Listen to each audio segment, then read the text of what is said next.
In this lesson video, we will answer one written response question and an essay for the pod. Now, as we read through the pod, we would want to take note of our literary elements first. So we meet Jesse, and we can say this story is being narrated in third person. So that would mean our narrator is not in the story.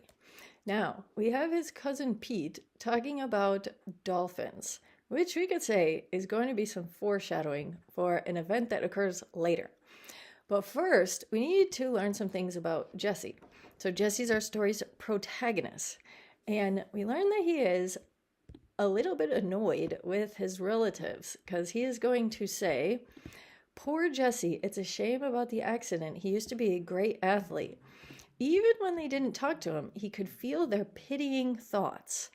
So we know now that Jesse's conflict is he's had some type of accident, and now his family, he feels like they're pitying him. And pity would be when somebody feels bad for you. Kind of like sympathy would be you feel bad for somebody, but you understand what they're going through.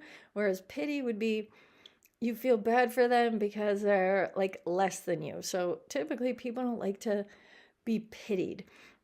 And then we find out this would be our setting here. He is at the annual Warring Family reunion in New England in Cape Cod. So that's going to be like an ocean, a seaside town.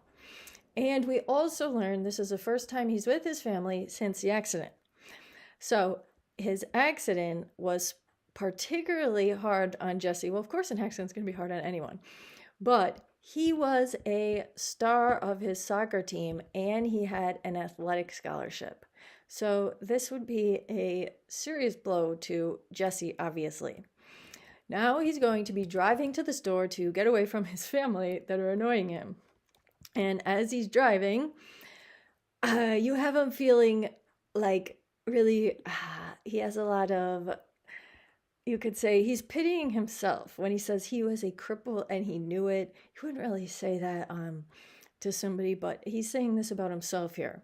And then he comes upon a rock that he thinks is moving, but it is not a rock. It's going to be a dolphin. And it's breathing, laying on its side. So we could say it would be a beached dolphin. And he also, I think he believes the dolphin is wounded, or at the very least, it's definitely stuck. So it's not in a good spot. Now, it was going to be the low tide and the waves seem far away. So it might have got stuck out there when the tide went back. And he can't call his cousin Pete because it would be too far here. So now what he does is he comes up with this idea. Oh wait, here too. Here we have him, he has empathy for this dolphin. It looked as scared as he had felt when they wheeled him into the emergency room. And at this point he comes up with an idea. He's going to use his parka to move the dolphin. Oh wait, first he also noticed the dolphin's pod or family was out there. He says, "I think your family's waiting for you, bud." And he didn't waste time thinking about it. He was trying to remember what Pete had said when he'd helped rescue a stranded dolphin that had put the creature on a sort of blanket and carried that contraption down to the water. So he has his windbreaker here, and he's going to use it to pull the dolphin back to the shore. And then Jesse waded knee deep in the water. The dolphin made some kind of noise and began to swim. So that would be our ending of the story. And you have some words of encouragement that Jesse gives to this dolphin. Nobody's going to do it for you. If you give up, you're finished. Suddenly, at last, it understood. The young dolphin turned deeper to the water and began to swim towards its pod. And waiting dolphins arc near, as in welcome. And watching them, Jesse thought of his own family. They'd be worried because he'd been gone so long. My pod, he thought. And then as he sees, he had a feeling that the young dolphin was finally on the right track. So here would be our first question. How does Jesse feel about his family in lines 1 through 21? Now, we would want to go back and check here. Lines 1 through 21. So we're only referencing these lines. And this was our beginning of the story. So we hear, couldn't Pete talk about anything but fish? That's giving us an annoyed tone, right? And then we have Jesse thought irritably. The other relatives were as bad. Poor Jesse. It's a shame about the accident. He used to be a great athlete. And then we go all the way to 21. He used to enjoy his family vacations, but now he doesn't because this was the first one back after his accident. So if we go to our written responses here, you would want to reword your question. So I reworded it here in lines 1 through 21. Jesse feels annoyed with his family because of their pity. Then the next thing, I would want to use my 2 details. So here I would say, one detail that shows Jesse is annoyed is when he states, anything to get away from those prying eyes. This shows that Jesse is very irritated with his family, and I could even add to this, and wants to leave the vacation house. You could say take a break from his family, something like that. And we have another detail, because we want 2. Showing Jesse isn't enjoying his vacation with his family is from paragraph 20, when he tells the reader he used to enjoy vacations with his family prior to his accident. So I could close up this answer and say something like, Jesse feels, we could say, irritated by his family in lines 1 through 21. And this would be my summarizing statement. You could have another answer to this question. You could have many answers to this question. We could also say, Jesse is irritated with his family at the start, or we could say Jesse is irritated with his family in lines 1 through 21 because it is his first time being around them since he got into an accident. And then we could say, in this one, I'm not really going to use the one detail and another detail. I'm just going to kind of smoothly work them in here. So I had my feeling. We have to have a feeling term. So irritated, annoyed. Other ones could be not happy. We could say stressed too. That's kind of stressing him. So then when I'm going to work in my detail, I could say something along the lines of Jesse is on a vacation, or Jesse is at a family reunion for the first time after, we could say, if I want to go back, we have, it doesn't tell us this one here, but we do know this, so we could say after he got into a serious car accident. So, because the feeling question is really related to this, how he feels. So if you have a detail that's not in lines 1 through 21, that's okay. We could say Jesse is at a family reunion for the first time after he was in a serious car accident. He is agitated with his family because he thinks they are all looking at him with pity. And then we could maybe say Jesse is also irritated by his cousin who keeps talking about dolphins. You could add just another one. And then we could say, that would be our details. We could maybe add we could say Jesse's feelings of anger over his injury are carrying over onto his family members. So I'm kind of making an assumption here that sometimes when people are mad or upset about something in their own life, they might take it out on their family. So this could be another acceptable answer. There's a lot of different details you could say, as long as you're mentioning something about how Jesse is annoyed by his family or unhappy, stressed, agitated, feeling anxious. Any of those would do. So now the next question here is going to be the essay. Now this essay could get tricky because it's going to ask us, the dolphin in the pod is symbolic. What does the dolphin represent? How does the symbol help the reader gain a deeper understanding of the central idea of the story? So, in this answer, you're going to have to discuss what the dolphin represents. That'd be the symbolism. So, symbolism is when something in a story has a deeper meaning. Kind of like, well, you could say there's a lot of symbols in life, how a red light would symbolize stop. Everybody would kind of know that. But with symbols in a story, it might not always be so obvious. And we would want to say this stuff about something about this deeper understanding of the central idea. So now you would have to choose a central idea. And a central idea is just a lesson that the reader can take from a story. So if we are going to put here, as I started this, so there could be many central ideas. You could say something like, the central idea of the story shows how being injured can cause someone to isolate themselves. Because specifically the dolphin, it was injured somewhat, and then it was beached and away from his family.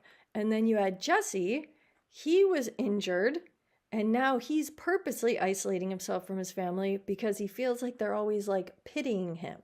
And he doesn't like to have that feeling, especially considering he was like a star athlete and whatnot. So you could say he's used to his family being like congratulating him or giving him like positive feedback. And now he's feeling like they are just feeling bad for him. He's probably used to people being proud of him. And now that is a different feeling. Not that his family wouldn't be proud, but that's what he thinks.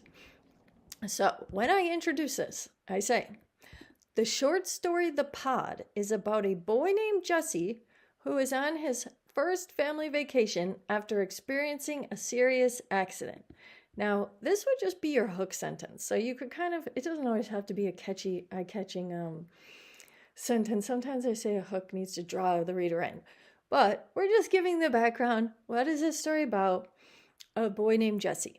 And I also introduce our conflict here, which is his first vacation after his accident.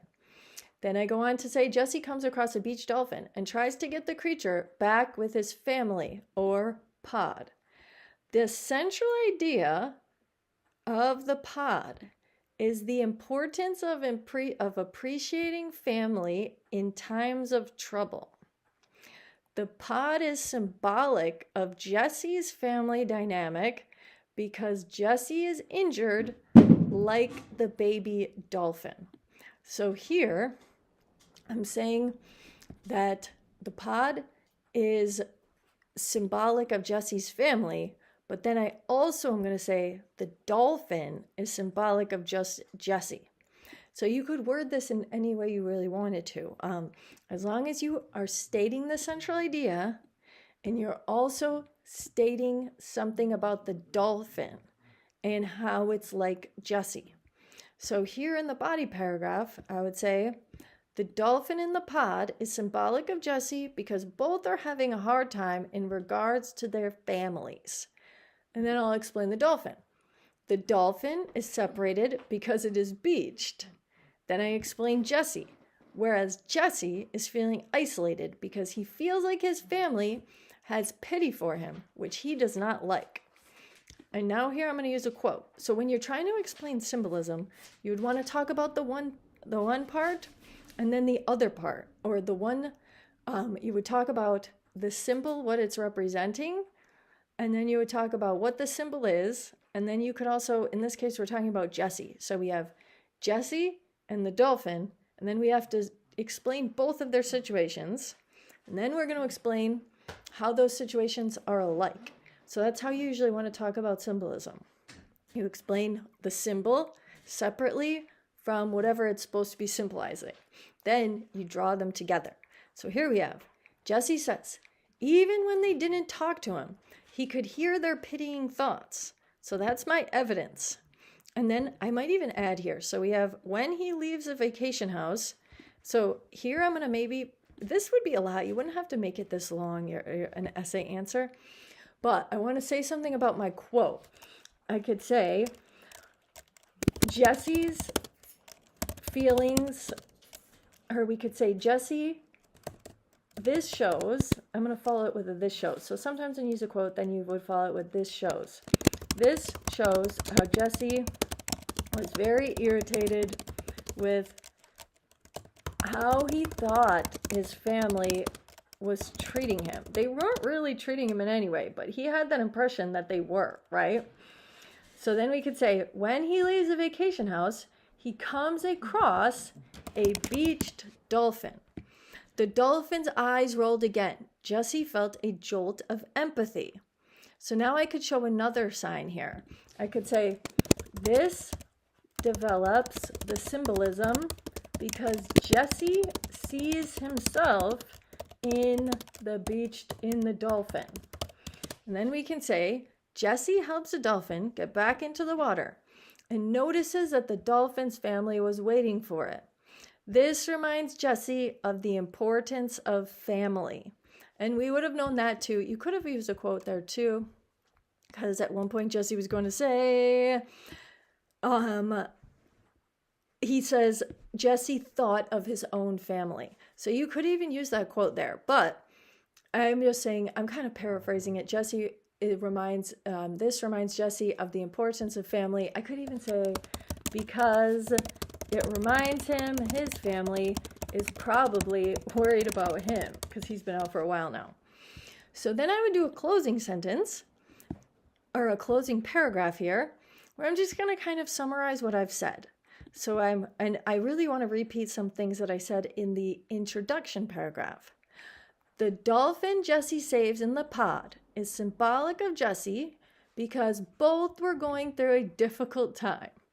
Jesse empathized with the dolphin, and it reminded him of his own injury when he had to go to the hospital. By the end of the story, Jesse has a feeling of hope for the young dolphin, but readers can also assume he felt hope for his own situation as well because he realized his family was only trying to support him. Now, I didn't really repeat this idea. I didn't say central idea, right? I didn't say this supports the central idea. I can say, I could finish it. I could say this, or you could say the symbolism in the story develops the central idea that family is important when trying to make it through difficult times. So you wouldn't necessarily have to add this closing sentence, but I wanted to add an extra one here. I'm just reiterating that this was a central idea essay that had to talk about symbolism and what our central idea was. So I had repeated here the central idea. And so those would be the short answer response and the essay for the pod.